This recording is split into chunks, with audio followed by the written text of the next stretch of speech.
Hi guys! Ayan, ako po yung magluluto na ulit ng aming ulam. Ay, naglagay ako ng mantika guys. Kasi ito, magigisa po ako ng toge. Ito, binili po akong toge dito. Ginisang toge po lulutuin ko. Tapos, lalagyan ko po siya ng tokwa, konting baboy at saka konting hipon. 3 hipon. Ayan, tapos may sibuyas at bawang ako dito. Ayan guys, tapos magic sarap at patis. Ayan, tara guys, magluto na tayo. Ayan guys. Ayan na guys, ginigisa ko ng aking sibuyas at bawang. Ayan guys, ginigisa ko po pala yung aking tokwa at baboy na konti. Nilagyan ko po ng magic sarap para magkalasa siya guys.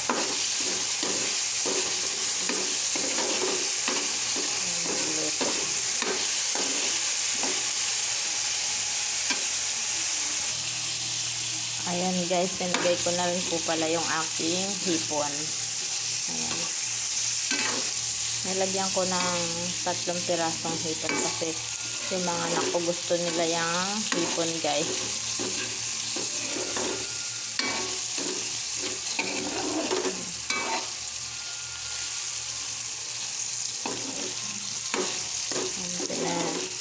Para maluto-luto siya, maging brown.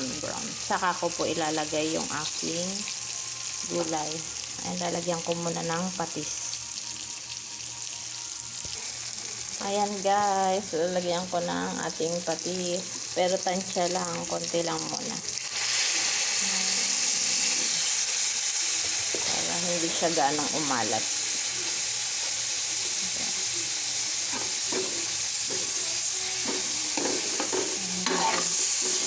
Ang bango ng amoy yung kanyang. Tapos i-side ko lang ng konti. Ayan. Tapos ilalagay ko na tong aking gulay.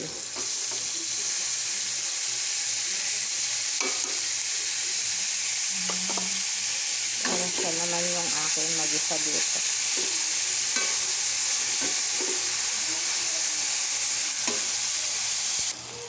Ayan na guys, yung aking toge na may tokwa at konting baboy at hipon guys na ginisa. Isang toge na masarap.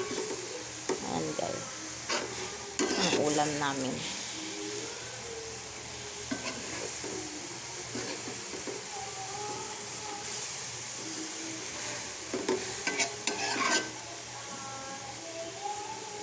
Makanta yung anakis ko ng ABC.